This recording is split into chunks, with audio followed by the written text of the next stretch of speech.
Welcome sa Durs TV. Kung interesado ka sa ganitong news, huwag kalimutang isubscribe ang ating YouTube channel. Maraming salamat! Welcome po ulit sa ating panibagong update tungkol sa Kim Pao. Ihahatid ko po sa inyo ang pinakabago at pinaka-latest na mga kaganapan tungkol sa kanila. Kaya naman kung hindi ka pa subscriber ng ating channel, pindutin nyo na ang notification bell para lagi kayong updated sa mga balitang trending at napapanahon. So ayun, welcome back again sa ating YouTube channel mga kakimpaw, and for tonight's video nga, pag-uusapan po natin ay tungkol sa mga importanteng ganap ni na Kim and Paolo Abilino. So unahin natin itong tungkol po sa nirepost ni Chinita Princess na labis po siyang nanghinayang sobra. Hindi kasi na-inform si Chinita Princess dahil sa sobrang kabisihan po niya sa kanyang pagpo-promote. Sabi dito ni Kim 6 hours ago, OMG, cannot believe Jenny is just minutes away, or tama, from where I am last night. Hala, bakit di ko to alam, ate? Jenny Ruby Jane. Tapos meron siyang 4 na emoji na umiiyak. Caps lock para intense like OMG. So nagkaroon ata mga kimpaw ng premiere show ng The Ruby Experience dito po sa LA. And hindi po alam ni Chinita Princess na meron palang ganitong ganap. Kaya ang komento po ng ilang mga Kimpaw Nation, super busy mo kasi, sorry na daw agad, sabi ni Maring Jenny. Hindi kanya nakita. Yes, mga kakimpaw. Kasi nung naglabas ata ng ticket ba or what, itong si Jenny, sobrang busy po talaga ni Chinita Princess. Sunod-sunod, diba, yung pagpapromote nila, mall tour. So, di na po niya napansin yun sa sobrang pagod siguro na din. Hindi na po siya nakakapag-check ng mga posts nito nga si Jenny. Pero bawi na lang ikaw, Chinita Princess, sa mga susunod pang ganap nitong iniidolo mo. Samantalang, pag-usapan naman natin itong gown ni Chinita Princess, mga kakimpaw, na kung sana'y pinuna naman po ng isang bashers niya. Sabi dito ni Janine Econin 16, Sir Miko del Rosario, natatawa kami sa post ni Sir Chris Gasman. Pabida talaga si Kimi daw. Gusto ko yung pasimpleng pamamahiya ni Sir Chris Gasman sa suot ng babae na iyon. Post ka na rin ng sayo, Sir Miko del Rosario. So, grabe daw pabida si Chinita Princess dahil doon sa suot niyang gown. Ang ganda-ganda kaya ng gown na nasuot nitong si Chinita Princess. Bumagay nga sa kanya At saka isa pa, bakit lagi nakatunga nga itong fans ni Jay dito po sa ganap ni Chinita Princess at Paolo Abilino? Dapat mag-focus ka doon sa sinusuportahan mong artista, wag kay Chinita Princess. So lumalabas na fanapan ka din ni Kim and Paolo, yun nga lang ikaw ay namumuna noong mga nakikita mo kay Chinita Princess.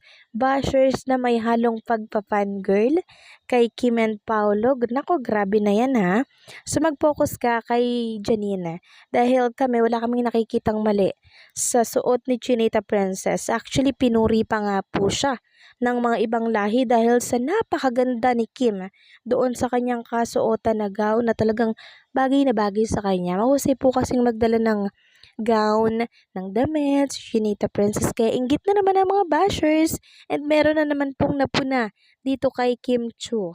Samantalang pag-usapan naman natin ang tungkol dito, sinabi po ng isang bashers na naman ito ni Chinita Princess. Sabi niya, mas mahal ni Pao si Janine. Nasabi sa isang interview yan kung gaano niya kagusto si Janine. Kim Pao is just for love team daw, not in real life. Janine is beautiful most. So, syempre yun po yung sasabihin niya, di ba? Pero napakalinaw po ng sinabi ni Paolo Abilino na hindi naging sila nitong si Janine. No, hindi po naging sila, at eto nga po. Ito yung ilan sa mga naging komento ng mga nakakita po ng post na yan. Sabi dito, kung mas mahal ni Pao si Janine, bakit mas pinili niya ang linlang kesa sa dirty linen? Di ba nga, CEA dapat leading, or siya dapat leading man ni Janine sa dirty linen. Mas pinili niya linlang dahil nga si Kim makakapartner niya doon. Matagal niya na pinapangarap si Kim makatrabaho. Pero Pero 'di ba kung talagang mahal niya si Janine, mas piliin niya dirty linen. Gumising ka na, 2025 na. Wala nang paunin at never tumunog ang love team na paunin. Hindi kagaya ng Kim Pao ang lakas kahit senior citizen, kinikilig sa kanila. Tsaka eto pa, kung mahal ni Paulo si Janine, bakit si Kimi lagi niya nakakasama sa jogging? At bakit din niregaluhan niya si Kim ng bike ng worth of 1.5 million na never niya ginawa kay Janine? Yes!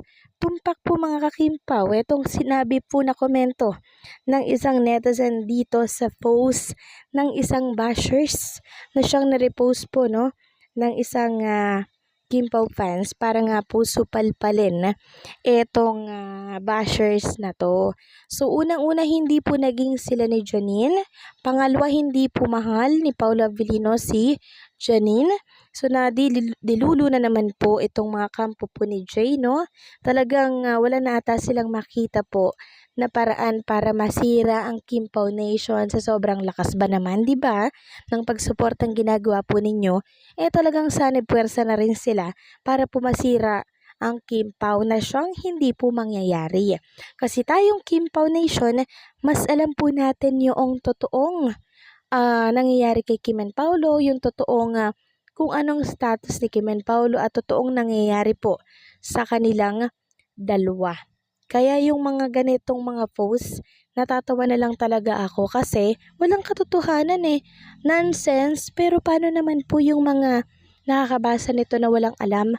'Di ba? Di mapapaniwala na ay ganito pala si Paulo, magagamit pala siya ganito ganyan. Tapos hindi naman pala totoo yun, tapos galit na galit sila. So itong mga bashers na to, nilalaso nila yung isipan po ng mga Kimpaw Nation.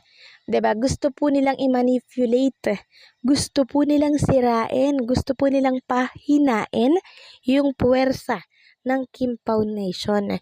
Pero ang nakakatawa doon, instead na pahinain nila, mas lalo pa nga pong kumakapit at lumalakas po ang puwersa ng Kimpaw. At nakakahiya naman doon sa part na tinanggihan po ni Paulo Avellino yung project na kung saan ay kasama si Janine. 'Di ba? At ang pinili po ni Paulo ay ang makasama si Chinita Princess.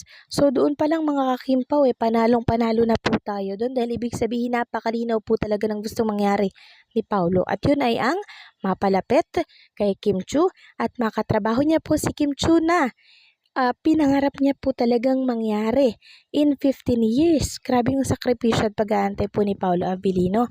15 years, tapos palalagpasin niya lang ng ganon-ganon.